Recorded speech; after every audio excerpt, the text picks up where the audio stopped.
Thank you to J Street for giving me the opportunity to address the community at this critical moment. And thank you to Senator Durbin for 43 years of public service.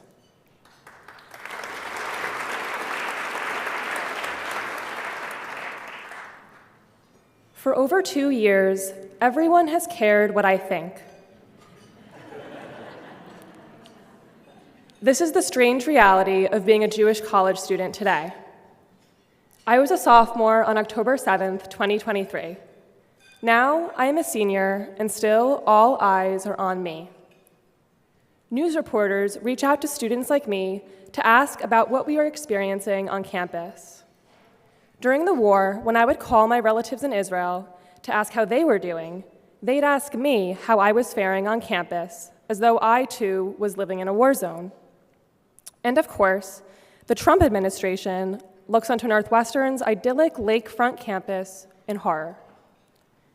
Some of the things that you may have heard about Northwestern and other schools like it are true. There have been moments on campus when I felt alienated as a Jewish person with Israeli heritage. Before I tell someone that my dad is Israeli or that I spent a year in Israel, I now take a beat. I try to gauge whether it will end the conversation, because among a small minority of students, it can. Mostly, however, I read news articles about how tense things are on Northwestern's campus as I walk down the sidewalk wearing my Magen David. I'm undisturbed except for strong gusts of Chicago winds and friends saying hello to me. I love my Friday nights at Hillel, where I've met some of my best friends. And I regularly have conversations about Israel with both Jewish friends and non-Jewish friends, as well as professors. You won't hear this in the media because alarmism sells, nuance doesn't. Complicated narratives are rare these days. That's why I've taken it upon myself to try and add them to the conversation. I write a weekly political column in the Daily Northwestern. In one of them last May, I wrote that it wasn't anti-Semitic to say that Palestinians deserve to live and that Israel was committing war crimes in Gaza. Afterwards, I was harassed online by a group of Jewish parents. But I also received emails from Jewish community members who felt similarly to me, but were afraid to say so. It is a shame that courage is required to acknowledge basic human rights and to advocate for justice.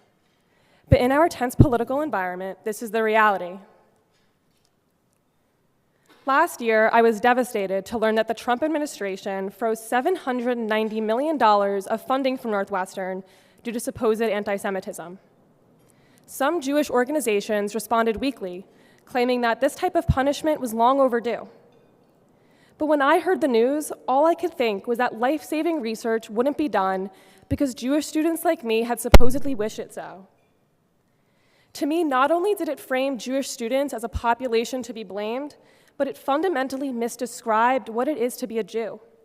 My Judaism tells me to read and to debate rigorously, to educate myself for the purpose of benefiting the world.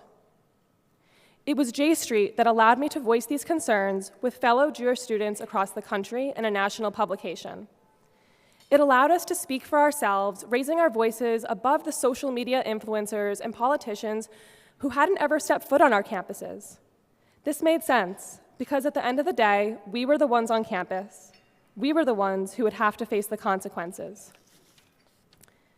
When concerned Jewish people ask me what they can do to support students on campus, the first thing I say is, listen to us. I am so glad that J Street has allowed me to speak today because I am here to tell you about the power of listening. There is little I believe in as much as the power of listening, because it's listening that gets us to understanding, and understanding that gets us to empathy. This is the kind of world that I want to build. This past October brought real relief. After 738 long days of waiting, I got to watch videos of the hostages hugging their families. Home at last. But just because the worst is over doesn't mean that we will need hard work and courage any less. In fact, perhaps it's just begun. It is listening and empathy that will power this work.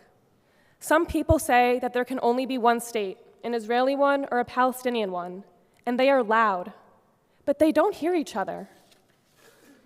If Jews want the right to self-determination in their ancestral homeland, then why would Palestinians not? If Jews have wanted to return to the state of Israel after millennia of exile, then why would Palestinians not? It is because of my Zionism, not in spite of it, that I believe in a Palestinian state. Because I believe that Palestinians share many of the same feelings that my ancestors had. I lean on this history to guide me towards a just future. When I tell people that I believe in a two-state solution, people have laughed and called me naive. I am only 22 after all. But I see this as the only way forward. If there is ever a time to be hopeful, it is now, it has to be now, as a new dawn arises in the Middle East. This is why I'm working with J Street, whose relentless pragmatic optimism keeps me going. I grew up hearing stories about the magical land of Israel, the place where my father was born. I eventually had the opportunity to experience its beauty for myself on a gap year, and I felt at home there. When I have children of my own, I want to be able to tell them these same stories. I'll add my own too. I'll tell them that there was a frightening period of time when I didn't know what the future of Israel would hold. But then I'd say we kept fighting for it the way that our people have fought for it for thousands of years. I am so eager and proud to share in that tradition. Thank you.